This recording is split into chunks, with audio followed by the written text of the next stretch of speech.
Listener discretion is advised. Adam Carolla and Dr. Drew. Loveline, coast to coast. Hey, everybody, it's Loveline. Can you hear me, Anderson? Yeah. Yep. I'm Adam Carolla. That's Dr. Drew. I can hear myself. Corey Feldman is our guest tonight. Phone number 1-800-LOVE-191. Dr. Drew, board certified. There you go. Yeah. Physician, Yes. addiction medicine specialist. Yes. Now don't kick it this time. Oh, look, it's right where my knee belongs, okay? You're in Your knee constant belongs danger. up your ass. That's where it belongs. Don't hit it on the jacks. Yeah, I guess the jacks are out here on the old console. Yeah. All right. Well, that's shocking. It's never happened before, except for every goddamn night we do this godforsaken show in this dump known as Westwood 2. Corey Feldman is here tonight from the Surreal life, and oh God, is that my best credit? no, Your current credit. Oh, okay. but that's what you're here. That's what we're talking about tonight. All right. I saw the first episode and enjoyed it, and actually came in and said to Drew, I don't even know why this stuff is so compelling now. Yeah. And I had to leave at 9:30, so I only saw the first half hour, and then I think TiVo didn't watch the second half hour. Or no, they reran it on Sunday or something like that, and I went and watched it when I got home. But the first hour was just fairly mundane, pretty straightforward, introducing, all the celebrities. There wasn't any fist fights or nudity or anything. It was people kind of getting to know each other. And I was saying to Drew, just having people in a nice big house all staying together in the kitchen at the same time is somehow fascinating to me. and apparently to America, too. Well, here's the thing, and you kind of hit the nail on the head. Unfortunately, due to a lot of false advertising and negative advertising and negative promotions on the WB's part, the show has been promoted to be this kind of train wreck and, cheese slaughter fest. and really, that's not what it is. I mean, when you watch the show, what you're going to find more than anything is 7 very interesting people who lead very different lives and are in different phases of their careers and different parts of their path, and and they all kind of come together and learn how to live together under very strenuous and different circumstances. Well, I haven't, and obviously just the first episode is aired, and it's done extremely well, and they haven't really turned the heat up too much yet, at least. They will. They play games or something? Or they? I don't want to give it all away, but there's definitely a lot coming. I mean, first of all, what everybody, one of the great misconceptions thus far is in the editing of the show. It very much gives the appearance that, like, I just got the idea, I think I'm going to get married. Right. And hey, let's get married on the show. And it's so not the way it happened. In actuality, it was something that was said as a joke on the set, and everybody was kind of, we all kind of laughed about it, and then, I was like, yeah, that would be funny.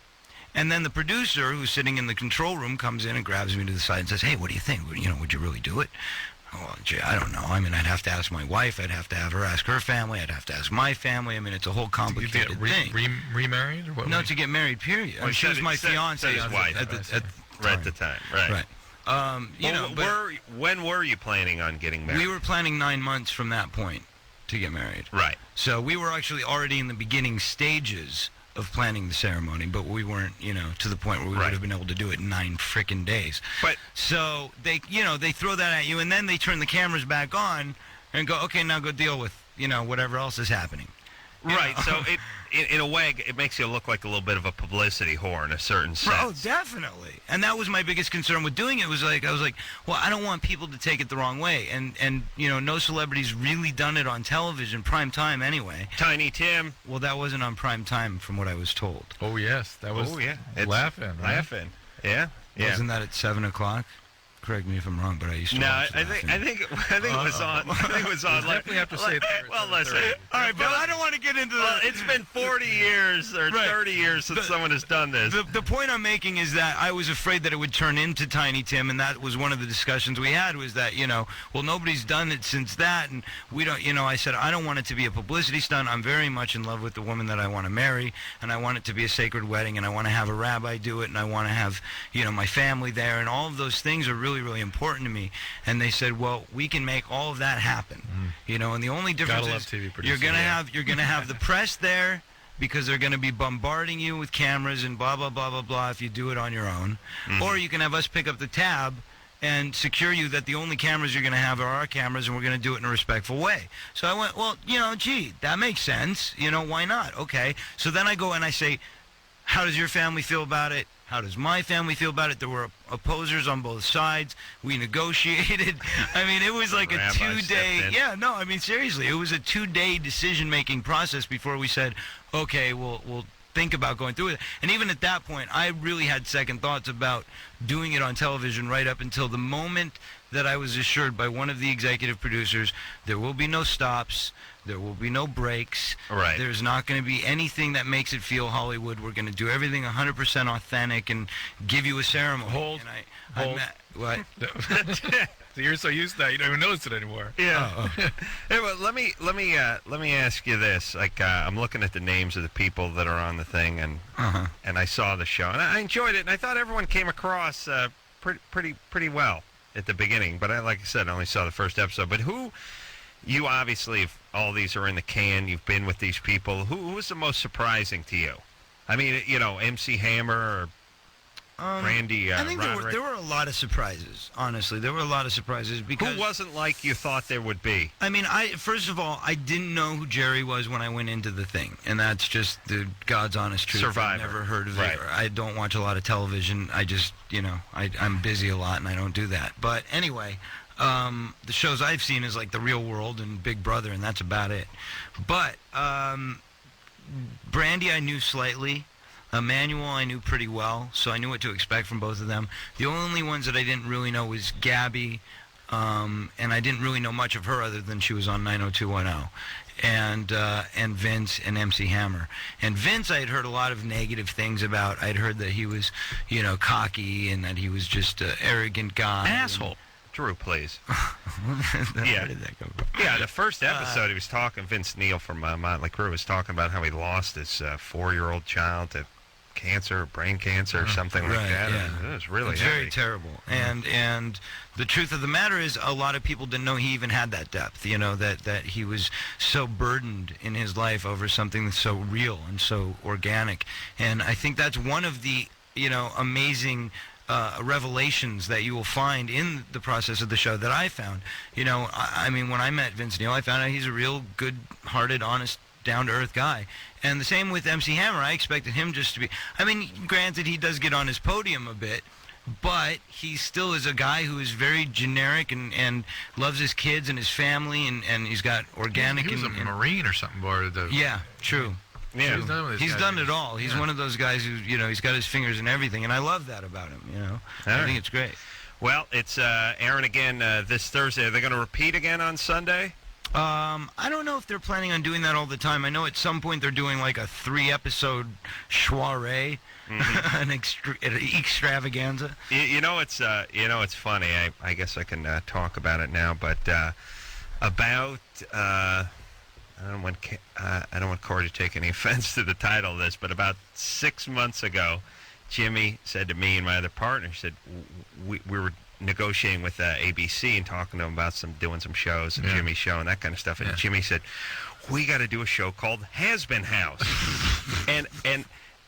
And we're like, oh, okay, how's that going? He goes, take a bunch of celebrities, Mr. T. Your name didn't come up, so that's good. Good thing. I appreciate it. And we put them all. I was actually never called a has-been in any reference until this show. That's why your name didn't come up. So I'm really grateful that I now have a new show that threw me into that league. Your name did not come up. We take a bunch of celebrities who aren't busy right now, and we put them in the house. We have them go at it with each other, and. Then ABC said, well, WB's working on something, really? and blah, blah, blah. Yeah, like they were actually just starting to get going with this show. And I wonder, well, anyway, this is all TV's turning into now. I'm fine. To me, anything better than watching some fat, balding guy with a hot wife 10 years his junior in a sitcom. I'm done with that. The big laugh tracks, the sassy 4-year-old who's smarter than everybody in the room. All the stuff where these people speak ways that no one talks. And nobody laughs, nobody reacts. Yeah, tired of that. Yeah, I'd no, rather- it's a bit stale. I'd rather watch Corey and MC in the kitchen of Glenn Campbell's house. Sierra. Sierra, we're picking up where we left off last Hi. night. Hi. We ended with her last night, remember? Yeah, I'm gonna try this jack again here, Drew, because that one's right. And Drew, do you have to lean on it? I'm sitting forward to make sure I don't kick it with my leg. How Hey, dare you? every night I go and test it. That's Oh, all I can boy. do, and it works, and then it doesn't work. All right, keep going. And I'm talking to you, and you can't even hear me. It's good. No, he doesn't hear you. No, it's the jack. It's the jack. It's not in there. Don't do that, dude. Really, it's the jack, but it doesn't do anything when I pull it in and out. Right, the jack doesn't work. At all? Not that one's screwed up. That one's screwed up forever. That one's been a mess forever. That's why I immediately want you to plug in over here. All right, but that one's screwed Okay, up let's do too. this. Believe it or not. No, here we go. Wow. Yeah? Such confusion here at the Yeah. Loveline studio. Yeah, that's good. Good. No, it's No? not working. All right, one second. I'd like to take this Yeah. moment to give a shout out to my lovely Yeah. wife who's sitting at home and couldn't be here with us tonight because she's ill. Oh, sorry to hear it, but nothing terminal. What was that? Was that you? No, Are that you wasn't me. responsible for that? You mean the pee whip sound? Yeah, that was that's- not me. yeah, that was yeah. Engineer Anderson. Suck it. Sierra, you're on the radio. Relax. What's going on there? Just carrying a conversation while we're. Sierra, shut up and talk to us. What's going on? Sorry. Now we finished. She was probably saying the same thing. We finished. She's talking about Has-Been House. If we finished with Sierra last night, right? Yeah. All right. Now where were we? Okay, well, yeah, I found out about 2 years ago that my dad is gay. And he doesn't know that I know. I still live with him. My parents are still married, but they have an open marriage, I guess. How do you know he's gay? I found out that he had an affair with a guy through my friend, actually, because our mothers were best friends a long time ago. How did And that then conversation go down? Imagine that. Well, okay, my friend, oh wait, I can't say her name. I'll call her Nina. Yeah. She called me, and she told me that her mom told her that my dad had an affair, Parker here, with a guy. And Oh, hold on a second. Drew, do we really have to get back to this call from last night? We told her we'd finish it tonight. We You did. told her we'd finish I it. told her we'd finish it tonight. All right, well, you're 21. Your dad... May or Yes. may not be gay. We don't know if the He's veracity bi. of Why don't you have one of your boyfriends try to go out with him? And see what happens. no, I know he's gay because my mom told me afterwards. She told me that they have an open marriage, All right. and she told me that he's mostly gay. Mostly gay. Okay. Yeah. Yeah. Okay. Mostly gay. Like he's got 3/4 of a dick in his ass. It's not full. It's not balls deep. Not balls deep, sweetie. No, but 3/4. He wanted to 5/8. 5/8. I guess. All right. So that's what's why the he question? Are you allowed to say that on the radio I don't know. these days? What is the question? I am. Jesus Christ. Sierra, what is the question? The question is, I was wondering if how this would affect me subconsciously. No. Like, because I have a lot of emotional problems. Well, it's already... It's done its job. Yeah. It's not something. Like, how long did you find out about this? I found out about 2 years ago. All right. It's got to certainly create some ambivalence about men and create some insecurity about who men are and how well you can trust them. But more importantly, your dad is a guy who's been deceiving you for a long time, and that quality in the relationship has been there forever, and that's what's going to affect your ability to have a stable relationship. So, if you really find that you can't trust people, you can't have open relationships, and by open I mean stable and honest relationship, maybe time to seek a little therapy and straighten things out. It wouldn't be a big deal, I suspect. Anything you find out or that happens to you, or even that your parents do to you after about 18, 17, 18 really doesn't stick that much. It does. doesn't- I mean, if there's ritualistic abuse, Yeah, I mean, it's bad, exactly. but- I agree. I mean, I think most of that stuff is patterns Semantic. from early childhood. If she Right. thought he was straight while she was a kid, cool, she's all right. Right. She, you can love him unconditionally because he's gay, can't you? Yeah, I mean, you can find out everything. I mean, you start finding horrible things out about your parents. It's just what horrible people they were. Adam, you talk about it incessantly. Yeah. Look what's done to you. You've perseverated about the radio all the time. You're lucky I don't know what perseverate means. Keep going over and over. I like to perseverate this goddamn console here. It's driving me Why don't we nuts. switch? Let's switch. When I got headphones that only one earphone works That's all right. now. That, You don't that mind? stuff distracts you. Doesn't bother Look, me. I love Drew. He's always the doctor. He's always making the sacrifices. He doesn't bother you. No, this is unacceptable. Oh, shut up. All right, let's keep rolling along here. Jeremy, Hey, you're 24. What's up? hey, Hey. I am a day behind you guys Mm-hmm. from where I'm from. I am from Arkansas. Mm-hmm. Good Make time. no claims, please. boy. Anyway, Where in I'm a Arkansas are you? tattoo Where are you in Pardon me? Arkansas? Where are you in Arkansas? artist. Fayetteville and Rogers. Fayetteville's where the University of Arkansas is, right? Yes, it is very much. They have a jumbotron. I spoke at the University of Arkansas, and they have a jumbotron there that's so huge that it interfered with the air traffic control. The Yes, it did, electromagnetic stuff. I'd like Oh, to really? see that. It's huge. That would be great. Imagine the whole back, the whole side of like the Rose Bowl, a huge jumbotron. So, what celebrity has it in their backyard? It's the University of Arkansas. Do they project it? It's like Sounds like lights, I something think. Michael Wow. Jackson would do. Jeremy, It's wonderful, yes. keep going. Okay, I actually have one question and one comment. Okay.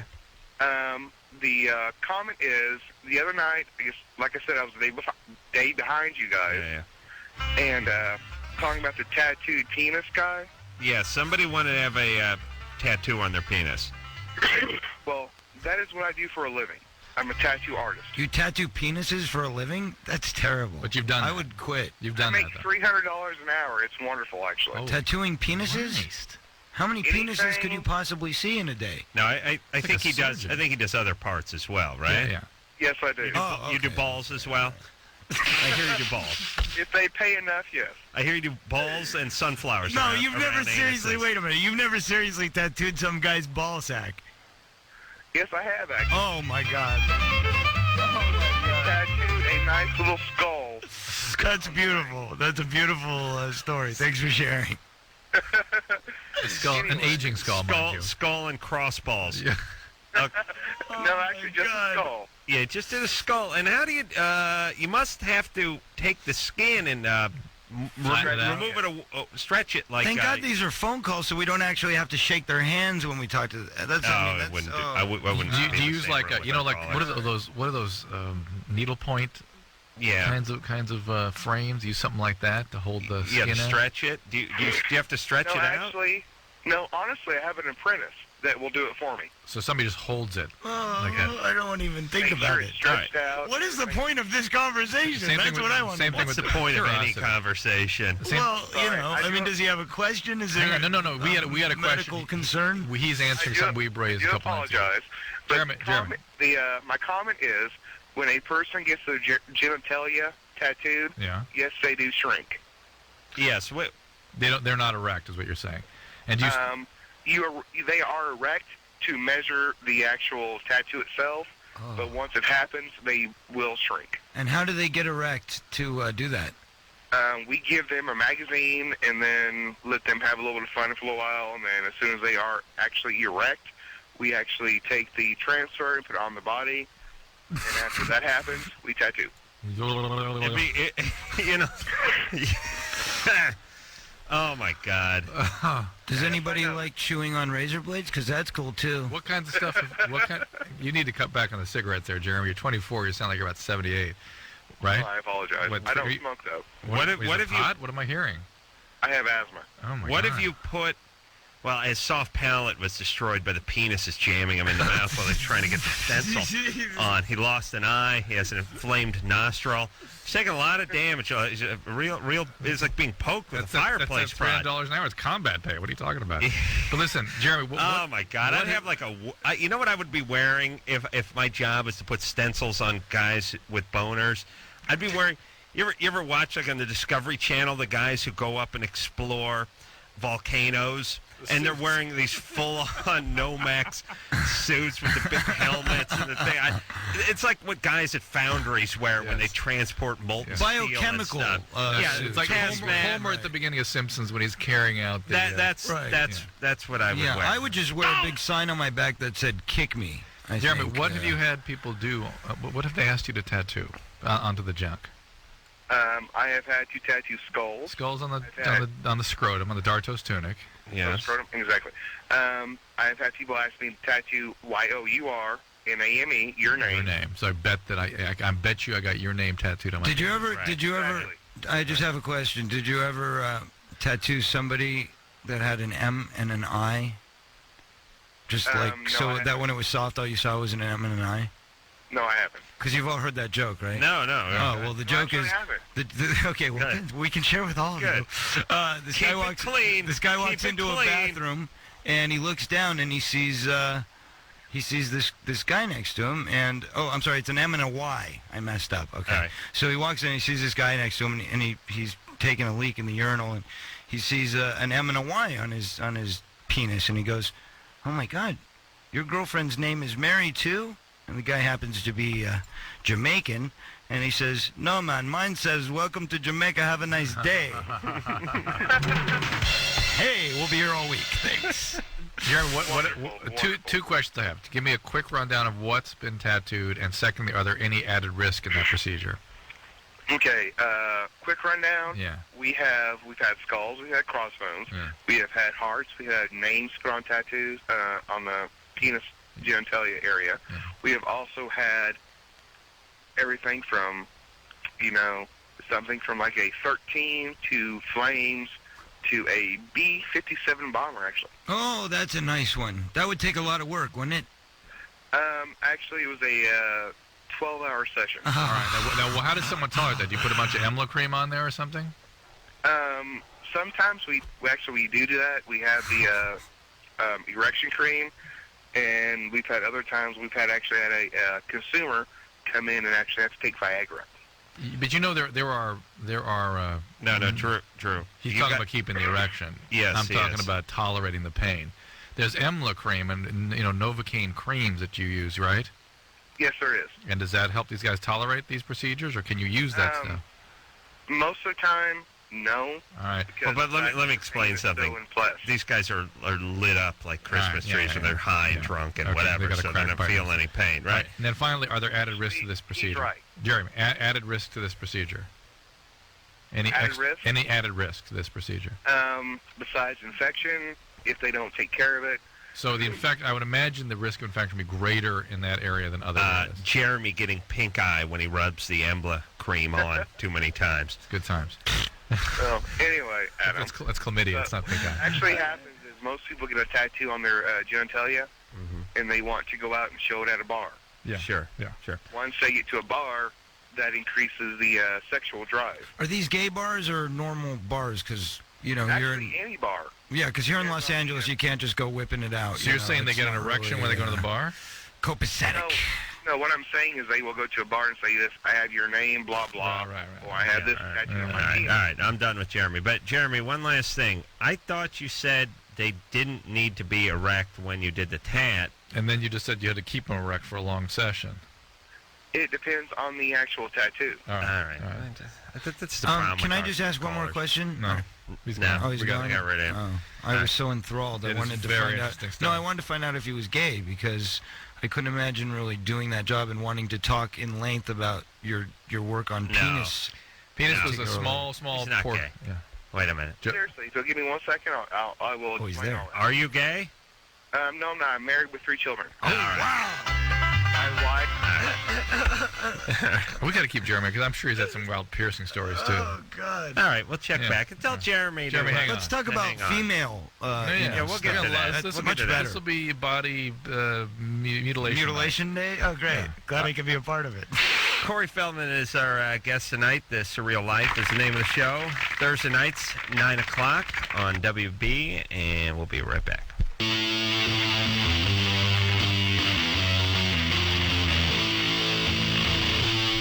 Hey, everybody. Loveline. I'm Adam Carolla. That's Dr. Drew. Corey Feldman is our guest tonight. Hello. One of the stars of The Surreal Life. And I would say a standout amongst the group, at least in the first episode that I saw. I think Nice. Corey was the first one at the house, or I was, yes. one of the first ones, and seemed to get the lion's share of the camera time, as I recall. That wasn't my intention. As a matter of fact, didn't come across that way. Surprisingly, quite the opposite is true, and nobody will ever get this.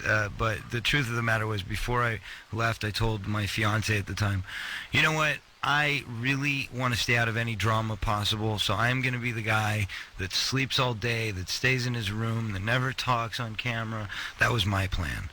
Didn't quite work out. It's a sign of a guy who knows he gets involved in drama. Well, no, of course I knew that having me there was going to be Drama. Yeah, I mean they wanted that. That was their plan. Thursday nights, by the way, 9 o'clock on the WB. Beyond tomorrow night. Are you guys? Is that Glenn Campbell's house or Yes. estate that you guys are at? Wow. Yes, it is. Does he live there? Did he move I don't out? know. I don't know the deal. I mean, I haven't slept with the guy lately, so I don't know what his. It's been years, huh? But, yeah, it's been a while. Yeah, But it's nice spread. But yeah, no, it is a very nice Where is house. it? $7.5 million estate. Where is it? In the Hollywood Hills. Oh my God. And no, it's very, very nice, and it was a pleasure and a luxury being there for 10 days, really. Except for the IKEA bunk beds they had to. I didn't sleep in a bunk bed. I wasn't about to go there, but MC and Emmanuel did. Got stuck with that one. Emmanuel has a crazy maniacal laugh.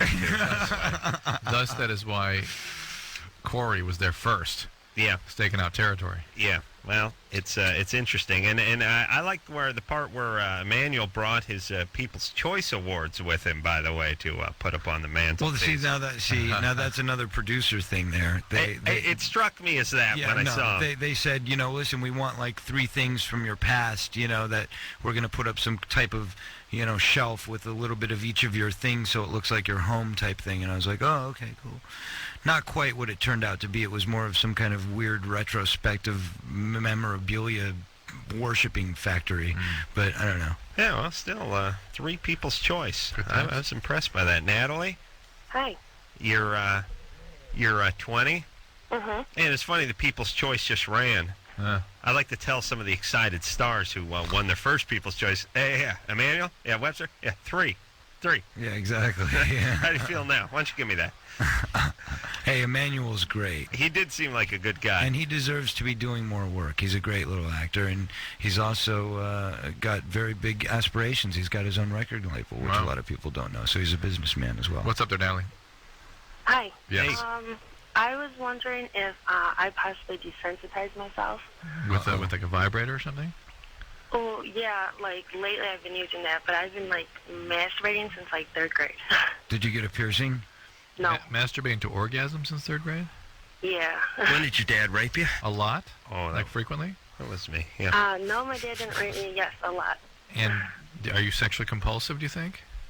No, actually, I gave that up for my New Year's resolution. You gave up sex? Yeah. So it must have been a problem. No, I've only had 2 partners. But were you masturbating compulsively? Yeah. Were you using the tub? No, just my fingers. Were the guys that you were with fulfilling your needs? No, that's what I'm curious about. Like, sex doesn't get me off. Foreplay doesn't get me off. I don't like when guys go down on me at all. Do you like girls? No, not at all. Were you traumatized in some way growing up? Were you abandoned? No.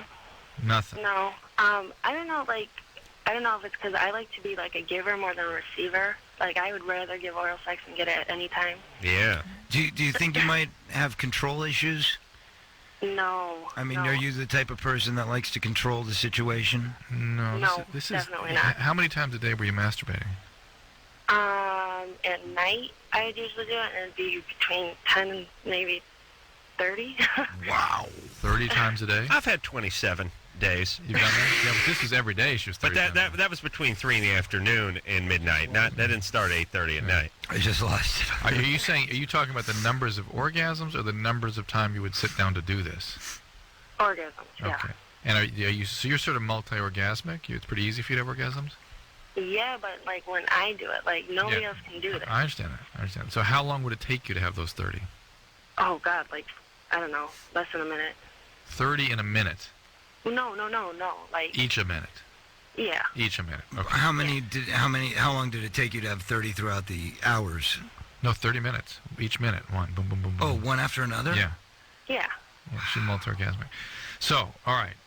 So there's some problem with intimacy here, right? There's a compulsion around sex that you sort of dissociate into these. Would you look at things, or would you think about things, or you get on the web or anything like that? No. Did you ever have? I just know like where to go and what to do. All right. Well, wait a second. You shut Corey down a little bit with his control idea, and maybe it's not exactly control, but shut up. But the fact that she can only do it to herself, and that she doesn't like it when a guy does stuff, and that she wants to do stuff to a guy. There's a little intimacy. Intimacy, yeah. It's thing the here, closest thing. But that is a control issue. Well, No, I like when guys do things to me. It's just after a while it gets boring because I'm not getting to the point, and I'm like, well, Maybe it was the You're not two in guys control. you were with. Were you really close to these guys? yeah. Dad and uncle. Dad, So- and now, again, let's figure out the trauma history here. Are your parents still together? Yes. And were you left alone for long periods of time or anything like that growing up? Me and my sisters kind of raised each other. All right. Where were your parents? My dad went away to school, and my mom was always working. All right. So you're sort of latchkey kids. Okay. You were left behind. You were sort of neglected a fair amount. No, This is the Adam Carolla syndrome. Well, she's got the Carolla. Do you nap after you masturbate? How dare you? Yeah. What, Natalie? I'm sorry? Do you nap after you masturbate? I usually do it before bed, and then Huh? it's like, No, It's exactly the Carolla syndrome. What are you talking about? Neglect, compulsive masturbation, difficulty with intimacy, and then sleeping after the masturbation. well, Wait, I did you normally go right to sleep after sex? No. No, Nelly, but this is what happens when kids, when you started when you were a third grade, when kids are neglected, sometimes they do various kinds of self-stimulating. And when that gets going, that can become a compulsive thing. It can then, obviously, if you've been neglected and have been sort of abandoned and haven't formed stable attachments, it can make difficulty in intimate relationships later. So when you are close to someone, it's sort of overwhelming and intense, and you can't really function sexually. Then when you're alone, you're fine again. Adam, this must sound very familiar to you. And But the part that sounds familiar is you busting my chops. That's the only part that sounds familiar, you a-hole. How Jeez, dare you? That's the only time I ever actually get to you. You know what I mean? When I'm actually right. when I Right. start. How dare you? I didn't start beating off until the ripe old age of like 16 and a half. I know you're late that way, but imagine if you found it when you were 12. And I was very popular amongst my male friends. Dude, you beat off? And I excelled in sports. Yes, I was out of the house constantly. Natalie didn't have that kind of an outlet, or she would have had that as well. Yes, I was not latchkey at all. I never came home. Amber? Hi. Well, what should she do? Go to just get some therapy? She's 20. I think just try to have a relationship with somebody you really care about and be open and don't get fearful about people abandoning or not being available, and just get into a real relationship. If you can't, then therapy. All right. I would say, you know what, here's my advice on it. One of the things that you always have to worry about, as far as I'm concerned, when it comes to sexual changes as far as control, whether it is or whether it isn't, or things that mess with you from, male, I'm forgetting the word for it, but when men are unable to get aroused. Erectile dysfunction. Okay, yeah. So, whether it be men or whether it be women not being able to get wet enough or things like that, the key thing is the more attention you put on it, the more focus you put on it, the worse it gets. Because 9 times out of 10, something like that is psychological and not physical. And therefore, the more that you think about it being a problem, the more in reality it will become a problem. So I say get as far away from it as possible, enjoy the things that you do, and try not to think about it so much. Good advice. Amber, Hi. you're 18? Yeah. What's up? Well, I get really, I don't know if it's paranoid or I just really get uncomfortable around my grandmother. I live with her, and I'll make sure her house is clean and everything, and my daughter will be taking a nap, and I'll feel bad about sitting outside and smoking a cigarette when she gets home. And I was just wondering if maybe I need some need to go see a Why are you living with your grandmother? Huh? Why are you living with your grandmother? Because when me and my boyfriend had broken up, I had really nowhere to go. Why? Because I didn't have a job, and You understand you have parents, right? Do you understand what we're yeah, asking? well, my dad lives with my grandmother too. Oh. Okay. Well, that clarifies a little might be bit. the answer. Yeah. Where's your mom? My mom lives in Reno. Oh. Why is she so far away? Well, she just moved there when I moved to Colorado. She got a job offer out there for a real estate agent. And she left your dad and you behind and her grandchild? No. What happened with her and my parents have been divorced since I was 9. All right. All right. And why is your dad living with his mom? Because my dad doesn't have a job. Wow. How old is your dad? 48. Oh, my God. And so you're afraid that they're going to find out that you're smoking? No. I don't. She knows I smoke. No, You ought to be ashamed of yourself. Does your grandmother shame you and guilt you? Well, she puts me down a lot. I've been losing a lot of weight since I had my daughter because I gained 60 pounds. Oof. And I lost almost all the weight. I'm down. Hold on. What kind of doctor does it? Who? Who? 60 pounds. Yeah, Whoa, really. Nelly. That doesn't make you feel good about yourself now, She's does it? lost it now. You don't do that to your patients, do you? Yeah, exactly. Come in for a checkup. Boy, you really look like a It's something truck impressive. this week, huh? Whoa. Put on a few pounds there, baby. All right, Amber. So, I've yeah. been losing a lot of weight, but she'll Yeah. tell me, she'll be like, you're getting fat. And I have a completely flat stomach. All right, Amber, look, so she shames you and she intrudes on you, and here you are dependent on her now, and that's got to feel awkward at a time in your life when you're supposed to be establishing a life for your child. Of course, and you can't do enough, I'm sure, in the eyes of your grandmother, and even though you seem to pull your weight, I'm sure she's still asking for more. And basically, she thinks you should be out, and so do you. That seems like a bad place to live. Yeah, it's time. Get a job, you Yeah. know, move out. And where's your boyfriend? For the father? He lives in Rhode Island. I course, see. Of course. I see. So he's a big part of the child's life? No, he's not. He actually, I left him because he was seeing his ex-girlfriend All right. behind my back. Okay. Are you seeing anybody now? No, I'm not. Okay, good. Do not get pregnant again. Do you understand that? Oh, I won't. No. But you can't just will the sperm away from your egg. You have to get on birth control next time, right? I know. All right. Listen, here's the deal. Your grandmother's, not the world's greatest, but she puts a roof over your head and toilet paper in your ass, right? Yeah. Your dad, this guy sounds a little suspect as well. It's not the greatest environment for you and your child, but you're 18, you're a single mom, and what are you going to do? Yeah, she needs help. Here's the deal. You're not going to change your grandma. She's 65 years old, set in her ways, and a pain in the ass. Your job is to keep things nice and copacetic around the house. Stay out of her crosshairs. Stable for your child. Keep Focus on things the kid. keep things good with the kid. Don't get into it with grandma. Just yes, ma'am, and no, ma'am, and go do your business. that's it. Meanwhile, you're looking for a job. Get trying a to job, build up some money, get And your you're feet on trying the to get ground. out It's of hard that. at 18 to be a single mom. The people that study sort of the attachment issues in young childhood and the kinds of pathologies that develop, the guy named Alan Sroufe, a famous researcher, says the one thing that he would wish for a single mom is a supportive partner. Oh, it's very hard. I mean, that's the worst thing, is to have to go through that at that age. Yeah, and again, though we do give this advice a lot, we have a lot of people who almost have to live at home because of the situation. Yeah, they have a young child, they can't support themselves, so on and so forth.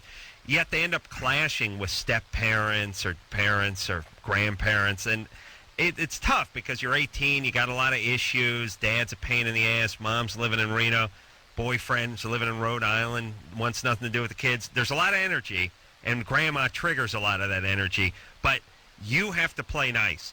She is, Hooligan. you have to look at her as a prison guard. You got about 8 months left Right, on your sentence. exactly. Don't get in anyone's grill. Don't Right. get thrown in lockdown. Play nice. Do your work, and let's get out of here.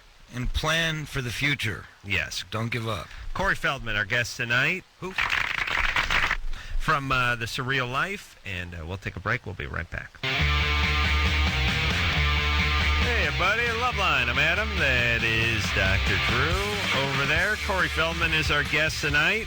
Name of the show that he's currently plugging is called The Surreal Life. Is Thursday nights at 9 o'clock on the WWWWB. I saw the first one and found it compelling and told Drew about it that night.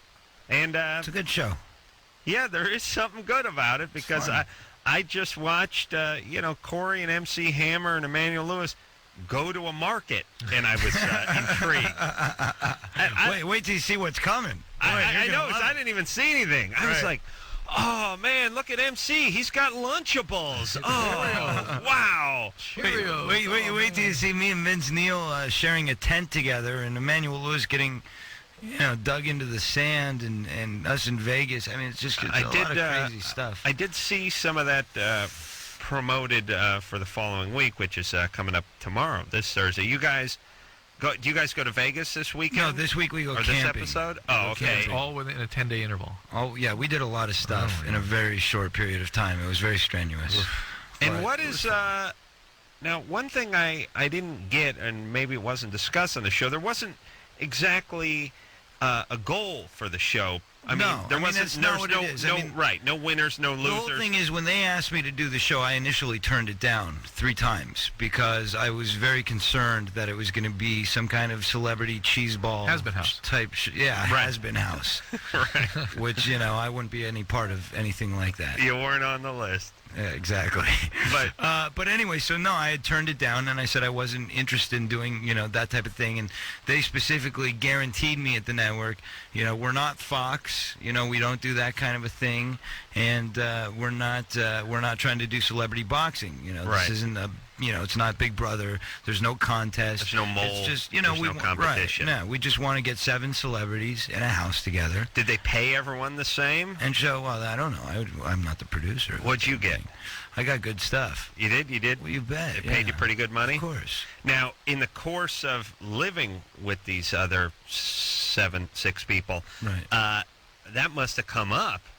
No, I mean, no, people no, not didn't at all. ask. like, Everybody hey, there was a professional. You know, it's not a I bunch know, of, but you're there. You're there on day number all the 5. reason. people who've never been to a barbecue. You know, I mean, these people are getting who brought drunk. the chips. They're You know, sitting around. No.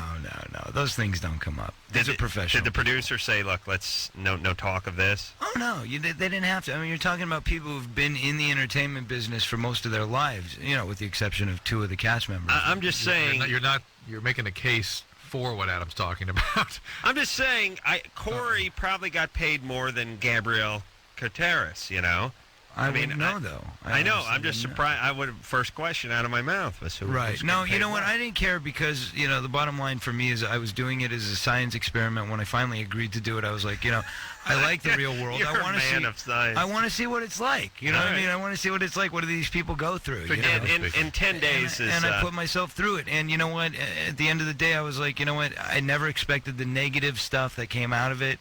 I thought there was a possibility, of course, but I didn't think it would go to that level. And so I wrote a song about it for my new album. So which we're going to hear in the next hour, by the way.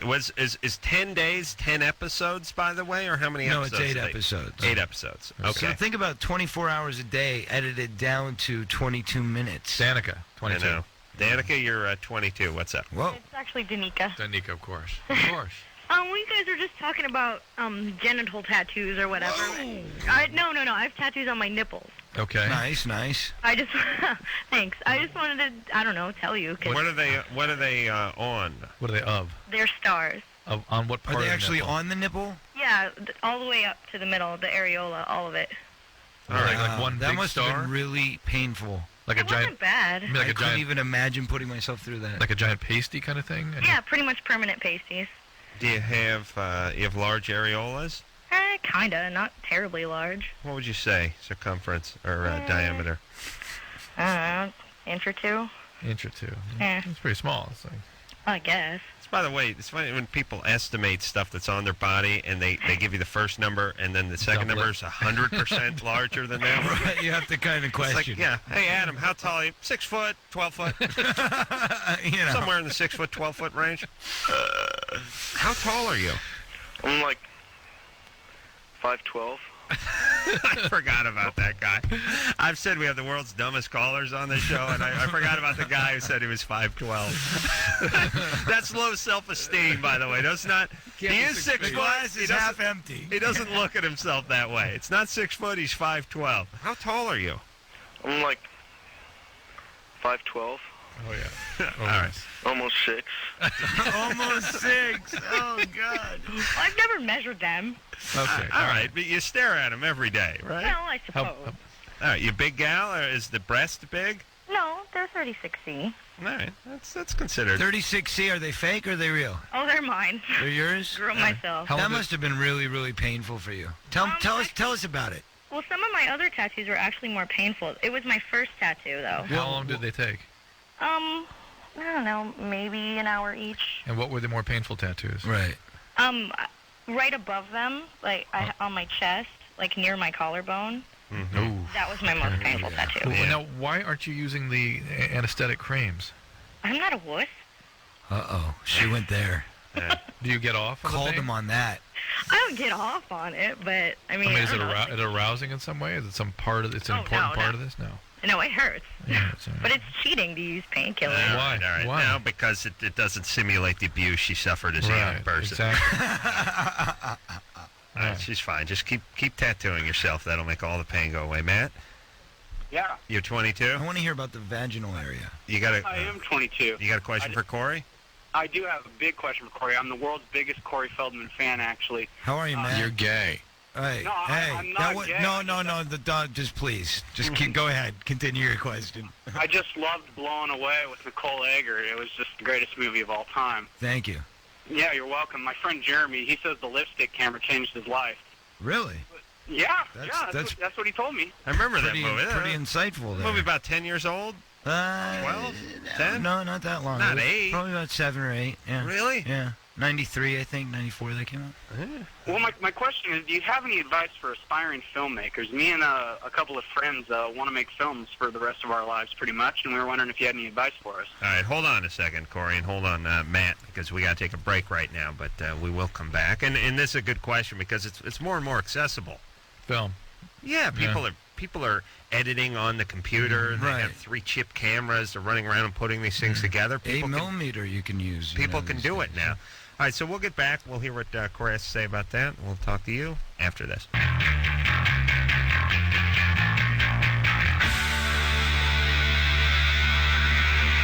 everybody, it's Loveline. I'm Adam. That's Dr. Drew. Phone number 1-800-LOVE-191. Corey Feldman is our guest tonight. Corey is, wow, he's been through a lot in his relatively short life. How old are you now? 31. 31, and I guess I saw Corey first in Stand By Me, but I'm sure he'd done numerous films, commercials, and things like that before that. But was Stand By Me sort of the breakout thing for you? I never really put it into any kind of relative perspective because I'd been doing it, as you said, since really before I even knew my own name. I mean, I started at 3 years old, so I wasn't really speaking much yet, Right. And I was signing autographs by the time I was 6 or 7. So, Known from what? I did 100 commercials by the time I was 10. I was probably on about 80 episodics of different television shows by that point. Were you able to squirrel away a bunch of money before? I'd already done a couple movies in a series by 10 years old. Did you have a bunch of money waiting for you when you turned 18? No. Why not? No. Well, I think we've all heard the story. I know. And I don't want to get into it in great depth, but I got to be honest with you that I've heard so many stories about so many people and so many horror stories that I can't figure out whose is which story. It's not a good story. Right. It's the wheel of misfortune. But did you become emancipated at a younger age? Yes, I did. Yes, I was one of the pioneers of the Emancipation Proclamation in Hollywood. And you were how old when you became emancipated? I was about 15. 15. Yeah, and I was at that point able to sign my own checks and all of those things. And is that when you had access to this money? Did your parents spend it before you got the deal to it? was, by the time I turned 14, I had earned $1 million. And due to the abuse in my household, I was looking for a way out, and I went myself to the Producers Pension Health and Welfare, which is basically the funding place that kind of assesses all of your income and puts it away for your retirement and things like that, and found out at that point that I had earned $1 million. And was it all still there? Well, no, that was the catch, was that when, I was emancipated, obviously all of the bank accounts were brought forth, and what I had left was $40,000. And although the judge ruled in my favor, being that I was a minor, both parents had to sign, regardless of his ruling. So it was kind of like a forced signing. But the only way my father would agree was if I paid him $40,000 to compensate for the money that he lost while managing me, supposedly. Therefore, I was actually started with nothing at 15 years old. Right. Well, that puts you even with everyone else. Well, aside from the fact that, I'd worked my whole life. Right. Yeah. And now, I thought there was laws in place against your parents getting at that money. Well, there's laws, but with most politics, there's loopholes, you see. And the way that it works is my parents were my managers, and each of them were designated as a manager. So therefore there was 2 of them, each of them taking 15%. There was 30%, take 10% for the agent fee, take 40% for taxes, and what does that leave the kid? About 20%, which was used up, I don't know, for my best welfare, I imagine. Now, how is it now with your folks? Are you on speaking terms? I haven't spoken to my father in about 9 years. He was up here with you years ago. You know? Yeah, probably so, yeah. And my mother and I actually, we're doing okay. I mean, she's not the most copacetic person in the world, I guess. Not the mother of his dreams. Exactly. Right. But, I mean, I understand that she's got her weaknesses and her flaws, and I accept her for who she is, and, I kind of try to forgive as much as possible, And as far as your dad goes, will you content to go the rest of your life without? Yeah, very content, yeah. Well, that's good. Yeah. I mean, I say that all the time. We have parents who've done horrible things to their kids, and the kid feels compelled to idealize and reach out to the parent. Right. And I say, look, you owe them nothing. If they were horrible people to you, then you got to sign off, start your own family, and don't make the same mistakes the old man did. The horrible irony, though, is that the only kids that actually do that are the ones for whom the parents were wonderful. Right. Those are the ones the kids hate. Right. No, I mean, my thing was, I gave him several chances to kind of prove himself. And, in the end, I mean, it was every time I got together with him was some sort of manipulation to try and, recirculate himself into my life when things were going well. Right. So whenever I was at some sort of peak in my career, he would resurface, and it was just kind of like, okay, Do you think he's a sociopath? I can see through that, yeah. He's a sociopath? More than likely. Is he a drug addict? No, not really. I mean, it's just more of a thing of, what's good for him is what's good for him, exactly. And he's one of those people that, will lie, cheat, and steal and completely be oblivious to it. Sociopath. Yeah. And so you get emancipated at 15, and you were, what were you, 12, 13 when you did Stand By Me? Or yeah, about 13, yeah. It was a great movie, by the way. You see that thank movie, you. Drew? Yeah. You were... the whole cast was good in it, but you especially Thank were you. really Appreciate compelling in that movie. It was very interesting. And for those of you who are listening to the show who may have missed it, we have some younger listeners and callers and all that. You can go back and rent Stand By Me. No, I like Goonies. Really good. But so now you're 15. You're broke. You're emancipated. But it's all right. You're working, right? You're getting... Well, I had deals set up. I mean, I had just finished Lost Boys, actually, at the time. Right. And I was, getting ready to do License to Drive and Dream a Little Dream and all of those films. I see where Jason Patric's coming back in a film, too. Yeah, he's got a film coming out. I've not actually spoken with him since probably the production of the film. Got Narc out now. But so comebacks all over the place. He'll be on the Surreal House 3. No. I mean, yes. What? See? Right. You see? There was some kind of derogatory, what was that? That's great. He should hope. Don't give me a hidden agenda. Come on. If he's got a good agent, he will. If you think it's a group of has-beens, just say it. Come on. No. Except for Gabrielle Cateris, but she wanted to be. But she's like the nicest. I'm not going to fight that one. Correct me wrong, but like one of the nicest humans ever to write, like super nice. No? Oh, we didn't. Oh, that's you got to tune in. Well, did you see the show? No, but I've known her years ago by. If you're cracked out on the show, like the other people I've talked to, no, actually we are the enemies on the show. Really, I mean, actually, in actuality, we had dinner together the other night. You got along with Jerry? Okay, she's all right. But Jerry, yeah, surprisingly well. I mean, I didn't have any major conflicts with her, but I do have a conflict with pretty much everybody on the show at one point or another. Just because I'm a very outspoken individual, and I will state my case when I feel I need to, where a lot of people will kind of try and lay back, and that was my trap. Well, I'm sure I got to go on one of these shows and try to fix all these people. But I'm telling you, no, you would. That would be a great reality show. I'm serious. True runs around. And I mean, you in the house would have been great, because you and MC Hammer would have gotten into countless debates. Oh my God, it would have been great. Well, so I don't want to move forward, but I want to. We do. I just want to plot on with Corey's course here for just 1 second. So now you're 15. You're emancipated. Now you're already into drugs at this point. Well, I was smoking weed, which was but pretty innocent. It didn't go into full swing. It escalated at this time. I mean, it was essentially the patent story was it was a bird being let out of a cage. It was a kid who'd been abused and sheltered and put down his whole life really by his family and his schoolmates and everything else. And suddenly he had all the respect and admiration of all these people, and was going out with comedians like Sam Kinison and hanging out at a place like the Comedy Store, which is no place for a 15-year-old kid to be hanging out, and getting everything in the world thrown at him. And sure, why not? Let's try it. Let's have fun. Let's party with the big guys. Yeah. And it's a bad year for this, by the way, too, because this is probably 1985. Or no, this is 1986. Ooh, 86. That's right in the middle of all right that in the stuff. middle of it. Bad Coke years, bad drug years. Well, actually, the Coke was very good in those years. Yeah, the Coke was great. But no.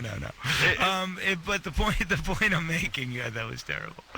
The point I'm making is that it was what any kid would go through if they were exposed to that. First of all, secondly, my parents both had drug issues in their past. My mother is certainly more prevalent than my father. But I think that it's the trap was set and it was open, and I fell into what I think any kid would have gone into, and I think that I got myself out of it relatively quickly, given the constraints that I was under as well. Not so much quickly, but without multiple relapse. Right. I did have multiple relapses, but within a short period of time. Relapse is part of recovery. The point is, you went going into recovery, you kept going in recovery. Relapses were always part of the deal, but it wasn't the Daryl Strawberry story or something. It's like, I spent 10 years on tour, still trying to get sober. It's like, got in. How long have you been sober? 12 years. Congratulations. Thanks. All right, let's go back and finish up with Matt, who's 22, and wants to know how to What's up, guys? forge a life in the movie industry. So he was talking to us. Are you sure after all that you really want to? Still? Yeah. I definitely want to know. You were going to ask Corey how these days, with it so accessible and the technology so available to everybody, how should someone like Matt proceed? Well, my first recommendation would be to do your own home projects first. And I don't know if you've done that or not yet. What about film schools? How old are you, first of all? 22. 22. Have you been to film school? No, I was actually thinking about going to the Vancouver Film School up in B.C. That's nice. Have you shot anything? No, not yet. Me and a friend are actually, right now, we're working on a little project, just a little shot that's going to take a day. Right. Well, I would say it doesn't hurt at any time to keep your creative juices flowing and, continue shooting. That's one of the rules of thumb is, if you have ideas, try to, realize them and follow them through. And then, definitely get into a film school, someplace that's reputable and see what they think, and then start submitting your tapes around. And there's plenty of work right there in Canada, as a matter of fact. I've shot a lot of stuff up that direction. All right, good luck, Matt. All right, thanks a lot. Good times, Good luck. everybody. Yeah. You're gay. Actually, not a bad idea to go to Canada, because that's where, they can Corey make said, stuff cheaper. All the work's going. Rebecca? Beautiful city, too. You're 28? Yeah. You have 9 tattoos. Mm-hmm. 2 cut-ins. Cuttings. What's a cuttings? Where you cut yourself? I didn't do it. Somebody else did it for me. Like cutting a word in or something? Yeah, it was a design All right. and a branding. And What do branding. what do they use the? How do they cut you with the cut-ins? Razor blade? But he didn't use a razor blade. He used a scalpel. Scalpel, I beg your pardon, which is a razor blade. Oh, shut up! I George. just have Just one let her question. answer. I just have one question. Yeah. Well, this isn't necessarily to you. It's more to the people here at the studio. Could there possibly be a tie-in between my new show and self-mutilation being the theme tonight, or? It's interesting. Yeah, it's a form of self-mutilation to watch the show. It's just a good thing do the show. It's a good thing the producers didn't hear this while you were filming, or there'd be something happening in the house. Right, You know what I'm saying? They'd be tattooing somebody's something. So, what are the cut-ins or cuttings? What are those of? One of them's just a design with spirals in it, and the other one's sort of a stylistic flame, I guess. How do you do that in terms of making it permanent? Because if you cut yourself, it heals up, and hopefully there's no scar. How do you make sure it scars? You have to scrub at it really hard. And do that constantly? Yeah, every night you pick the scabs and scrub at it. Sounds like that kind of turns you on a little bit. Maybe part of it does. I don't know. Well, I don't know, but it may not turn you on sexually, but you certainly get something out of this, right? Yeah, I was wondering why. I mean, Well, what do you get out of it? I don't know. It's like each. Ouch! Yeah, each tattoo or each cutting has gotten progressively more painful, and it just doesn't seem to be enough. And Well, one of the things that happens to humans when they are sort of traumatized is that they recreate those traumas over and over and over again. So if somebody smacked you around or hit you, and that was and really you were sort of threatened with the possibility of not going on because of the trauma. That's the kind of thing that you'll reenact over and over and over again. I don't really think I had anything like that. I mean, my mom hit me a couple of times when I was little, but... Yeah, that won't do it. I don't have any cuttings on me. Yeah. What about let me ask you a question. Do you get turned on by scars? Yeah. See. What about the branding? It's more of it's a fetish thing. It's not. It's fetish. You weren't traumatized growing up. No sexual abuse, no physical abuse. Not that I know of. I mean, my younger sister, was abused by my father, and so my other sister and I have been wondering if maybe something didn't happen to us and we just don't remember Yeah, it. so your mom... Yeah, here's the deal. Dad is a child abuser. Yeah. Mom physically abused you, maybe not chronically or repeatedly, but she did it. She smacked you. That's sort of a setup for those kinds of... I mean, that's, a trauma history. Not overt yet. Maybe it's there. Well, but I mean, I'd go with the theory of, maybe there was something in her past that she chose to block out. I've many times questioned my past and thought, did I block something out as a child, because I'll have a flash of some memory that I might just have as a fantasy, or it might be a reality, Hey, Rebecca? Yes. Your dad sexually abused your younger sister? Yeah. Even if he didn't sexually abuse you, growing up with a guy who sees fit to F his daughter is not going to be a great place to live in, even if it was all in Glenn Campbell's house. But but I want to know what your branding is of. It's of a sun with a half moon or a crescent moon in the middle of it. Well, at least it's positive. Yeah, where did they put it on you? It's on my upper back, right between my shoulder blades. And who exactly did this? You don't have to mention names. Yeah, here's this great piercer in Bloomington, Indiana, and So you actually went to a store and they did this for you? And the thing came out of the fire red hot kind of thing? No, he was really professional about it. He shaped the design out of different pieces of metal to fit the parts of the design, and heated them individually with a blowtorch and then touched it to my skin. Individually. With the blowtorch. Good time. Right. Yeah. Listen, I've always... serving University of Indiana for 20 years. I've always said that people should be born with an extra part. Sort of like... what do you have, Drew, that you can... Drew sneezing away. What do you have in you don't need? God bless you. Appendix. But outside... Yeah, you can tat up. Screwed up people could really F with. They could do the amp. Unfortunately, they see their penis that way. Yeah, I guess you're right.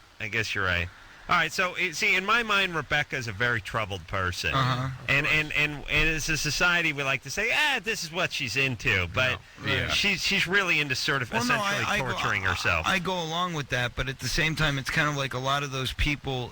First of all, if they're not willing to look at therapy or look into themselves to ever really diagnose it. I mean, the fact that she's calling the show and saying, "Why do you think I do this?" That's a good point. He's bringing up an interesting question. This is something I struggle with. Is what are the chances that what was her name? Rebecca is ever going to be a completely whole, mature, integrated, emotional being. Right. And what's wrong with her expressing these things that make her feel good, even though they're signs of trauma and signs of something wrong? It kind of keeps her in a homeostasis, keeps her okay. I mean, she's bothered that she sounds kind of balanced about it. Yeah, she's troubled that it never is enough, and that she's wondering where she's going to stop with this. But this is working for her. And, you know what I mean? What do we do as a society with that? Yeah. Well, I mean, it's sort of like the young kid who grows up in the inner city and turns to boxing or something. So they found a way to sort of channel his rage and you're not going out and shooting people, but you get the violence out there and you get the anger out. Right, and Rebecca's not out hurting anybody else, but she is sort of hurting herself. But I mean, that goes back to the same thing with drug addicts. I mean, really, if you're using drugs... I've never met anybody happier than my heroin addicts when they're using heroin. Right. They're happy. No, they think they're happy. They but are they're not. For a while. No, they're for not. A while. No, they're not happy. I've been a heroin addict, and I know. At the first time you found that, you didn't think this is the solution? Well, the first time you find any drug, you think it's the greatest thing ever. About. But, that's what I'm saying. 5-6 times down the road, you start getting the picture. You're in trouble. But it's an interesting question. I think what we got to do is just raise awareness about what the reality of their emotional circumstances are, and make sure they don't F themselves up in relationships where the chaos can really They go hook down. up with another guy who's got a brand on his ass. Yeah, but they can find a homeostasis too, as long as they're sort of they're aware. And she got to find a straight guy, Drew. Otherwise, she ain't into that. Oh, I see. Jennifer? Good times. Hello? You're 16? Yes. What's up? I don't know how to word this. I'm really tight. So Well, for 16, you better be. So is Drew's dad, by the way. Tips 5%. Like extra tight. Like on my periods, I can't even wear tampons. Ever. Yeah, I've had girlfriends like that. Go on. So like, what do I do about it? Like if I'm Do you have pain with insertion of a tampon? Like the muscles are spasming down there? like I can't even get in there without like crying. Can you get your pinky in? Yes, I've tried. I mean, it hurts so bad. Even putting like a pinky in. Yeah. Were you sexually abused growing up? What? Were you sexually abused growing up? A little bit, but not much. Well, it only takes a little bit. Just a sprinkling of sexual abuse? Sprinkling of sodomy. You had a dusting. You guys, that's terrible. A dusting of sodomy. No, who sexually Not abused something you? to joke about I here. know. My mom wasn't married to him, but he was living in our house for a couple of Well, years. if she wasn't married, it doesn't count, Adam. Yeah. Yeah, he has to be your dad. Has to be by marriage for the sexual abuse to count. So this is your dad's. Drew, calm down over there. Drew, no, you're getting cut off the coffee, by the way. It's bringing out an ugly side of you that I don't care to see. Neither does Corey.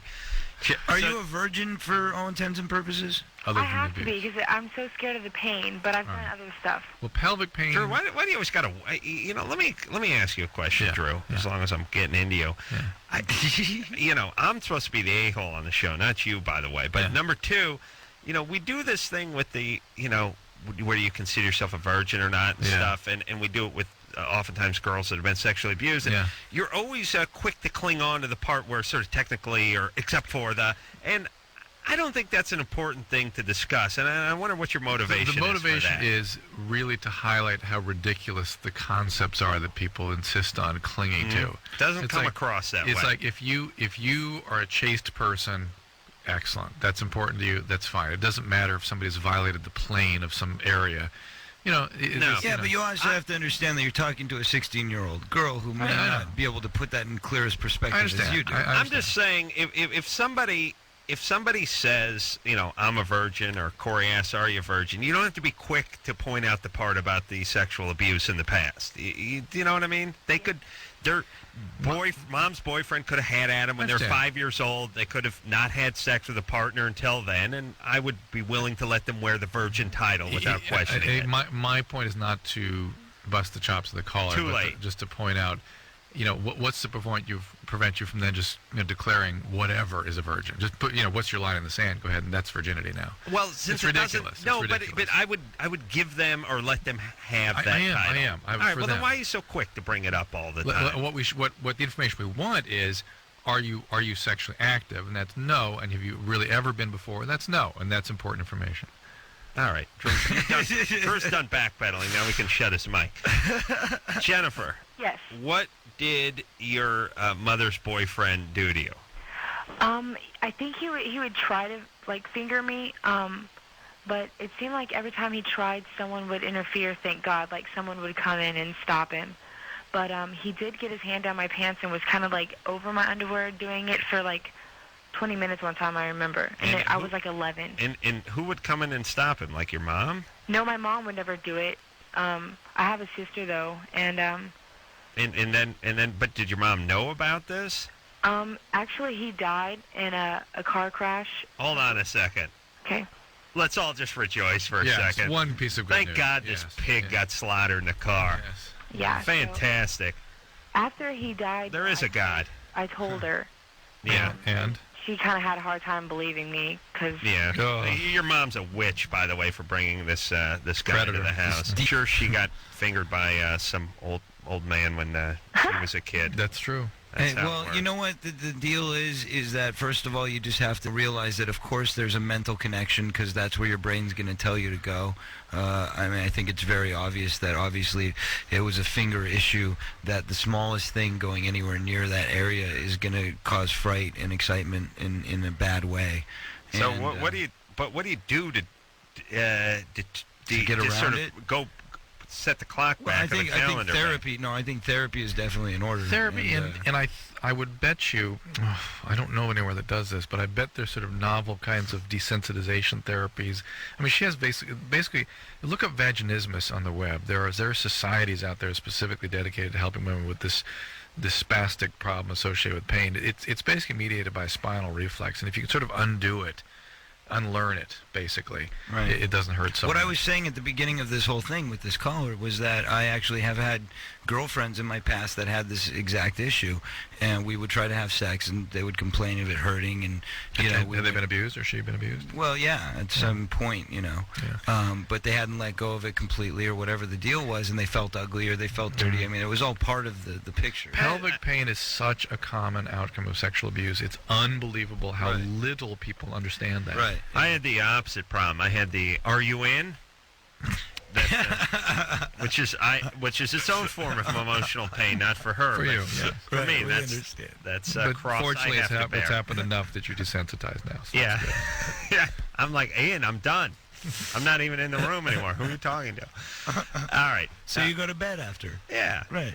All right, we'll take a little break. We'll come back. We'll hear something from Corey. He's got a new CD out, a new song that he's written since the Surreal Life has aired, or since his experience over there with the Surreal Life. We'll hear that after this.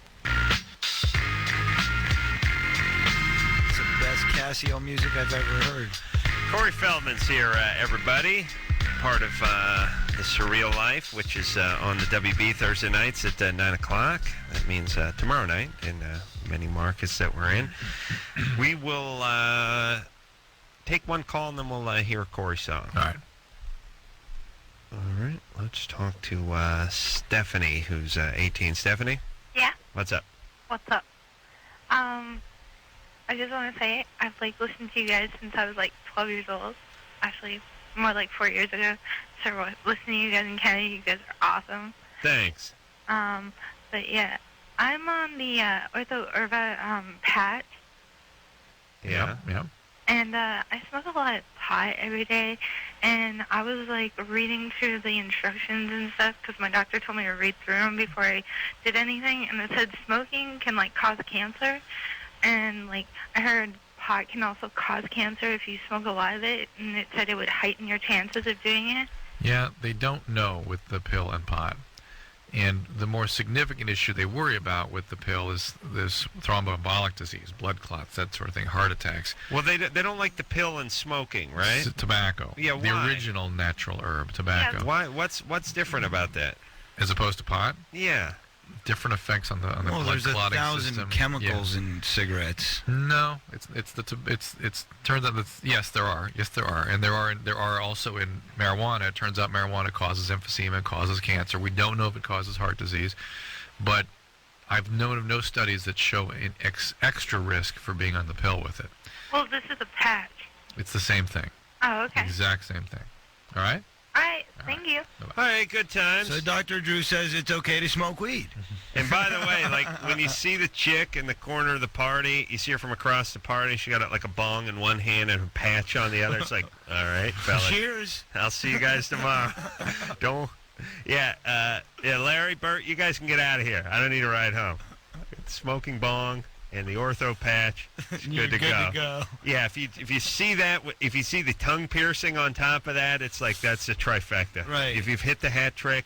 Just check the vagina and see if it's tattooed at that point. You're Right. So you look for the stars around the nipples. Mm-hmm. All right, let's hear something from Corey. Now this isn't on the new This is not on CD. the album. The album came out last summer, and since that time, of course, I went through the Surreal Life experience and have been bombarded with a plethora of negative press and speculation surrounding the show and promotions from the very WB department. And as a response, I wrote this song, which is about all of the negativity that I see kind of surrounding the entire world and society as a whole. And it's kind of my response to all of that. And I'm re-releasing the album in the middle of February. With this song on With this song on it. And we're actually taking off John Lennon's Imagine, which is currently on the album, because we were only allowed to use it for a certain amount of copies anyway. All right, here it is, Negativity.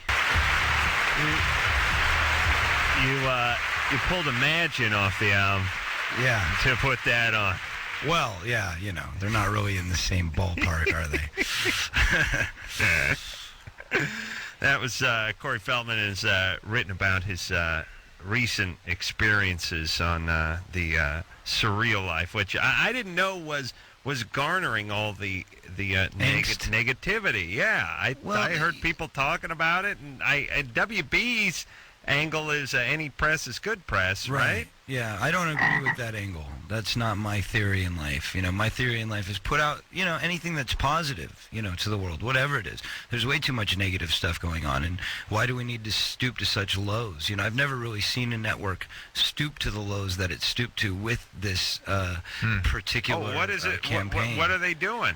Well, commercials saying 7X superstars and, look at this person. They used to be great and they used to be wonderful. And look at them now. They're on our show, which is something I've never seen any network do. First of all, they greatly pursued each of us to do the show. Right. And then promised us that it wasn't going to be dealt with in this way. So and you turned around felt like it's a little bit of a trap. Oh, definitely. And not only that, but what do you expect the press and the media to do when you're handed a hot plate that says, burn these guys? It's not like anybody in the press is going to respond and go, hey, 7 great guys, or 7 great people living in this house that are really cool and you should watch them. No. They're going to say, well, 7 has been, 7 watched it, because that's what the network's putting out there. So the whole thing has become this kind of conspiracy against, the people in the house, which is kind of ridiculous because they're all good people. Well, let me ask you this. Do you want people watching the show? Well, yeah, but I think that we would have been just as successful if you would have said, check out the 7 celebrities that are on the show. Right. This is what one of the episodes is going to look like. But Tune in. I just mean, it's not a loaded question. I'm not trying to corny here, but given your feelings after the taping of the show, would you prefer it go away? Or are you proud of it? No, I think the show itself, I think the producers did a good job editing the show, and I think it's interesting. And though everything may not be exactly the way it happened, there may be a bit of storytelling in it. That's okay, because that's what reality television is. Right. And I was prepared for that, and that's okay. My only objection is just literally in belittling the people that are a part of their show. Via the ad campaign. Right. Tasha, Hello? you're 23. Let me tell you what you probably why you don't have to worry so much about that is because no one watches the WB and then they turn it on to at 9 o'clock on Thursday night and then they immediately switch it when the show's off. That's what this is why this is happening to me. I saw the Surreal live, but haven't seen a second of WB in between the 2 Thursdays. So Well, good. That's probably how America's following it as well. Thank you for that uplifting thought. You're quite welcome. Tasha, Hello. you're 23. What's up? Hi. I just noticed, well, it's been like a few years now that when I'm sleeping, I'll have these dreams that I'm having intercourse. Mm-hmm. And, like, I wake up like I'm having an orgasm. Mm-hmm. That's it's called a wet dream. And you can't find the TV remote? Yeah. I'm just wondering if it's normal. It's really quite weird to me, I guess. I don't know. Is it? What's the big deal? Yeah, it's completely normal. Why not? You're 23. What's the I big had deal? wet dreams when I was 23. Well, men all have wet dreams, but many women do also. Matter of Well, fact, I I guess just had it's one just- last night. No, I'm just joking. What's that? I guess it was just because I haven't really had an orgasm during intercourse. So So your fantasies are still better than the realities. Yeah. Are you married? no, You have a boyfriend? no, Have you ever had a boyfriend? yeah. But he was not able to get you to that same place, huh? I don't know. He wasn't able to do you up like the Sandman. There you go. I miss the Sandman nickname, by the way. It used to be like every 10th boxer had the Sandman nickname. The Sandman has gone away. Gone. Do kids know the Sandman is the guy who puts you to sleep anymore? No. Tasha? Yeah. You familiar with the Sandman? Yeah, You are. Who's the Sandman? the guy that puts you to sleep, I suppose. The guy that leaves the crap in your eyes the next morning. That's who he is. That's the Jizz Man. Oh, sorry. I thought it was the same guy. Was that it, Tasha? They hang out. I see. That's it? You're all right? Yep. It's a normal thing. You're fine. What if you put should be- sand in the Jizz Man? It does That'd be suggest painful. to me that you Be a should dust storm. be able to do a little better in real life than you were able to do with your last relationship. You know what I'm saying? Yeah. That's all right. And Something really, to aspire to. You really, I don't want to belittle you too much, but it's part of my job. You needed to call the show for this question. You had a erotic dream where you had some pleasure. I think she was dreaming about you, Adam. And, Was the content of the dream disturbing? No, it was just, I guess, it crossed my mind right now, and I thought, hey. All right. An impulse buy. Next time, think about it more before I call the show. Well, listen, I was a 23-year-old woman. It's like I had a dream that I had sex and I felt good. What's wrong with me? Yeah, all right. And I think her thing was, though, why could I achieve it in sleep but not in real life? Right. Well, for a woman, there's no actual physiological evidence for many of them that they have had an orgasm. So it's sort of like when you have a sensation of eating or something in your You have sleep. an orgasm in your sleep, and then you wake up and it's wet. That doesn't necessarily mean that you had the orgasm of all time. You could have just, dreamt. Oh, there's nothing wet. There's no puddle. There's no evidence. Oh, there was no puddle? That's what she said? I don't know. I don't think so. But if there was a puddle, the Sandman could spread some sand on that, Dry sop it it up. all up, Right. yeah. Yeah, Sop it all like up. kitty Yeah, litter that's on the what driveway. Of course. Right. Corey Feldman is here. We'll be right back.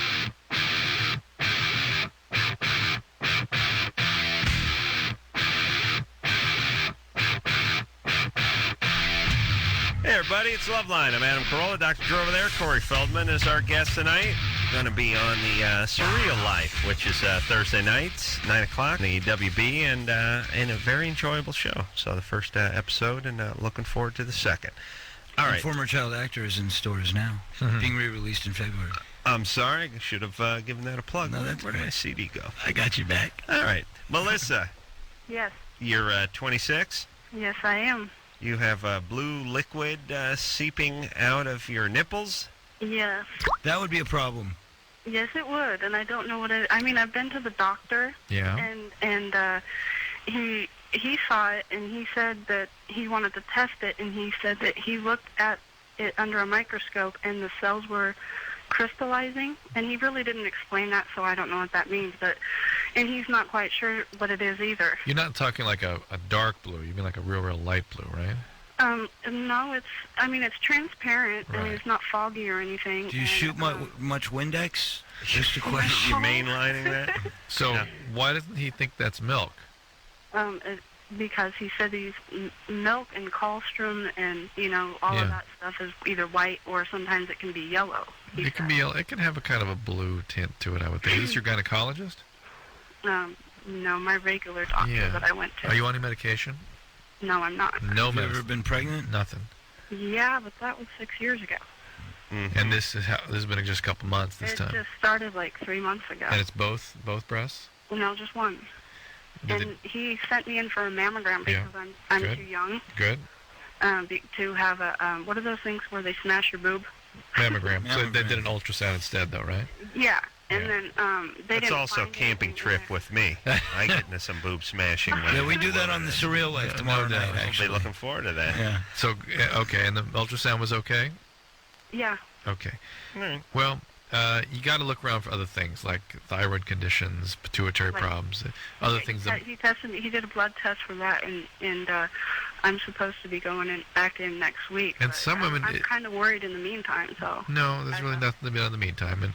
And some women, just the stimulation, even just the rubbing against the bra kind of thing, can stimulate some production. So it's it's probably going to end up being no big deal. What was he talking about with the crystallizing of I don't know what she had.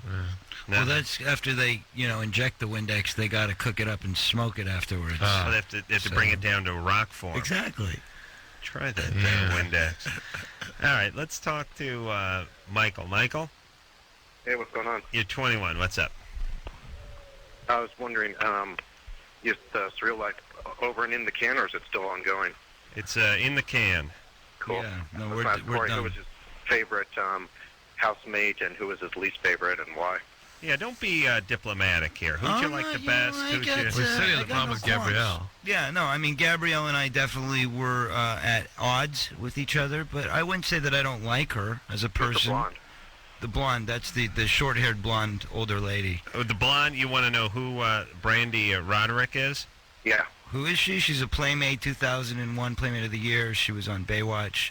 Oh. And, she's actually a really sweet girl. I like her a lot. I mean, when it comes to who was my favorite, it's really hard to say because I'll tell you who my favorites were. It was, Vince Manny. Daniel Lewis. Yeah, MC Hammer was great. I mean, him and I are still really good Do you friends. get a shot of Brandy naked? You get to see her run around? No, I didn't get to do that, unfortunately. But if my wife was living there with me, then we would have just... Done a little swinging? You never know. No. Brandy brought her lap dog. It was perfect. No, I was actually looking at the dog for a while there, too. But I saw the dog naked a couple times. All right, Michael. All right. You can watch tomorrow night and judge for yourself. Okay. All right, bye. I like the way that every time I mention my wife's name, yeah, the guy in the background seems to want to do the whip snap thing. Yeah, this is good stuff. It's good. Can we do that a couple more times? Jenna? God forbid somebody actually was in love in this universe. That's right. Jenna? Yeah, how are you? You're 18? Yeah. What's up? Well, I have two questions, but I'll ask the more important one. I've been going out with my boyfriend for about a year, and every time we're having sex, when we're getting really hot and heavy, he just asks me, like, oh, I really want to have a threesome with you. Before he gets finished in the first place? I mean, we're very honest with each other, and he even told me, he's like, you know what, if you really don't want to do it, then we don't have to. Wait, let me get this straight. Is it before he reaches climax, like in the middle of sex? Yeah. Well, that could be a fantasy thing. You know what I mean? Is. He's told me. He's like... Oh, okay. Well, so are you... I mean, how do you feel about all that? Not that great. Do you tell him that? Yeah, I've told him. I'm like, I'll think about it, but don't you think it's going to ruin the relationship? End it. That would be the end. Oh, stop that. That's not true at all. Corey, you've done some That's swinging not true in your day, right? I've had my share of threesomes, and I've had them in relationships as well. And all those relationships turned out great? I've only done it in a few, and the few that I did it in were the best relationships of my life. And why aren't you still with those people? Well, I'm actually married to one of them. All right. Where's the whip? So, hello. Yeah, where's the whip now? I don't know. All right. So anyway, my point is that, what it really comes down to is where your guidelines are individually and together. And the bottom line is, if it's something that you're not comfortable with or don't find yourself being comfortable with in the future, then you need to tell him that you're probably not the right girl for him. Right. If it's something that interests you and it's a line that you would like to explore, then you say to him, it's something that I'm open to. But it doesn't sound to me like that's the case, and I think you got to kind of be honest with yourselves and where you're at. And this whole idea that we're honest with each other, Jen, is a load of BS. I mean, he's like manipulating you and demanding things, and you're like, oh, thank you for being so honest. Well, wait, there's a piece of that that's true, and there's a piece that's not, because any relationship that explores any outer enjoyment has to be based in a very, very honest situation, or it's not going to last. Bottom line is, I understand the reasons why people do things like that, and a lot of it has to do with mistrust in the past, and a lot of it is about repair work. And, two people may feel that they can trust each other more by knowing that if they have a fantasy or something they want to explore in their lives, that if they're honest and they tell each other about it and they live it together, it's better than somebody eventually going out and cheating on the other person. And at the end of the day, if you're going to be married to somebody and it's somebody you find as a partner for life, it's better that you have that avenue open and you can have that communication than you keep it as a dirty little secret in your own brain and you end up turning it against them. All right, Drew, do not offer a rebuttal. We gotta because we're out of time. But but Jessica has been on hold for 80 minutes, and her question to Corey, Drew's doing right now. very quickly is what, Jessica? I'm down here at Mondo, and I was trying to figure out who came up with the Eradicator, you or Mary from come on, you got to know Rock and Roll High School. Mondo what? All right. Oh, no, wait a minute. No, wait, I'm interested in this. Mondo what? Mondo Video. Oh, okay. All right. Who came up with the Eradicator? Actually, it was neither of us. Is the answer to that. Jessica, that was worth 81 minutes. We'll be back.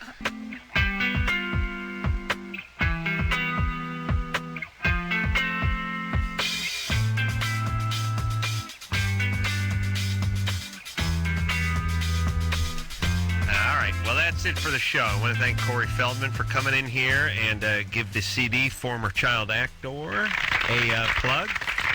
Also want to tell you can see him on The Surreal Life Thursday nights, 9 o'clock. That whip you love, of course.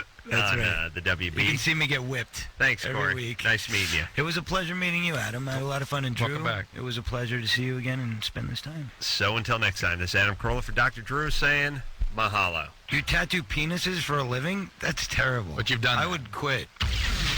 This has been Loveline. The opinions expressed on this show are not necessarily those of the staff, management, sponsors or this station. The producer for Loveline is Ann Wilkins Ingold. Loveline is a presentation of Westwood One Entertainment.